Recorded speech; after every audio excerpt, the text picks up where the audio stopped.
बन जाएगा। कोरोना है इनका। उमेश जी, ये बघेली महोत्सव करा रहे हैं आप, क्या है कार्यक्रम, थोड़ा सा विस्तार से बताइए। बघेली महोत्सव 2024 ये बघेली और होली का मिला जुला एक संगम है, एक उत्सव है जो कि ये जिसका चौथा सोपान है, जिसमें बघेली लोक भाषा के उन्नयन और संरक्षण के लिए बघेली के लोकगीतों की प्रतियोगिता एवं लोक नृत्य की प्रतियोगिता, साथ में बघेली व्यंजनों की प्रतियोगिता आयोजित है।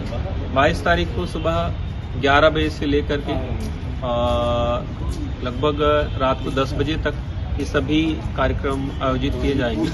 इसको हम सब ने 3 स्तर में बांटा है। पहला तो प्रतियोगिता, दूसरा सम्मान समारोह और तीसरा होली नाइट्स, जिसमें होली से जुड़े हुए लोकगीत जो है वो संगीत में प्रस्तुत किए जाएंगे। सरगम जी, आपने इस कार्यक्रम की शुरुआत लगभग 5 साल पहले की थी, फिर बीच में कोरोना कारण कार्यक्रम रुक गया था। पहले में और अब में क्या क्या परिवर्तन आया है और कैसे इस बार आप इसको अरेंज करेंगे और क्या चाहती हैं अपने दर्शकों से?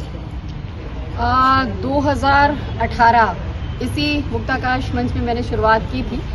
एक मन में आस थी कि बहुत सारे हर विधा के कार्यक्रम होते हैं, चाहे वो थिएटर के हों, चाहे वो फिल्म संगीत का हो, लेकिन हमारे बघेली लोक संस्कृति के लिए ऐसा कोई कार्यक्रम नहीं था जो युवाओं को जोड़ सके। तो मैंने कोशिश की है एक शुरुआत करने की, और इस बार आप देख सकते हैं हमारे साथ हमारे जो बहुत सारे युवा साथी कलाकार हैं, मैंने इन सबको जोड़ने का प्रयास किया है और सबको दायित्व देना चाह रही हूँ कि ये सब इन्वॉल्व हों और अपनी लोक संस्कृति को पहचानें। और उसका पहचानने का रीज़न ये भी है कि हम अपनी जड़ों से जुड़े रहें। और सबसे बड़ा इसका जो उदाहरण है, आप जो मैथिली ठाकुर है, आप उनको देख पा रहे होंगे कि वो इतनी होनहार कलाकार हैं, सब कुछ गा सकती हैं, लेकिन बावजूद इसके उन्होंने लोक को पकड़ा है और आज लोकगीत के ही ताकत से माननीय प्रधानमंत्री जी ने उनको ब्रांड एम्बेसडर बनाया है लोक कलाओं के लिए। तो ये हम सब युवाओं के लिए जो है प्रेरित करता है।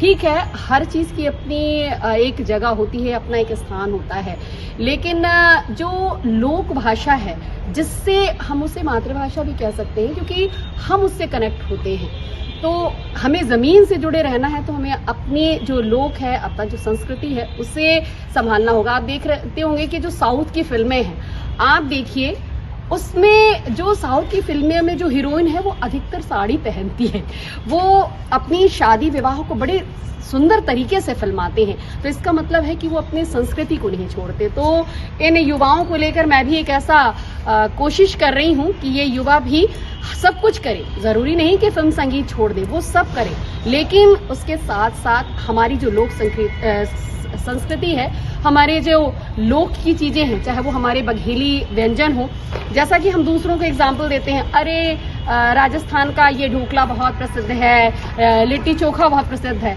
हमारे बघेली व्यंजनों में भी इतनी वैरायटी है। तो एक नया मैं सोपान लेके आई हूँ, बघेली व्यंजन प्रतियोगिता, और कोशिश कर रही हूँ कि उसमें बहुत सारी जो महिलाएं हैं वो इन्वॉल्व हों और जो यूथ है वो भी इन्वॉल्व हो और हमारे यहाँ की जो खास व्यंजन है उसको बनाएं और बताए कि हमारे यहाँ भी जो स्वादिष्ट तो है ही, साथ ही साथ स्वास्थ्य के लिए भी लाभदायक है। तो ये मैंने एक नया सोपान जोड़ा है और बाकी हमारे सारे यूथ साथी हैं और इनके साथ मिलके कोशिश है। अब देखते हैं कहाँ तक पहुँचते हैं।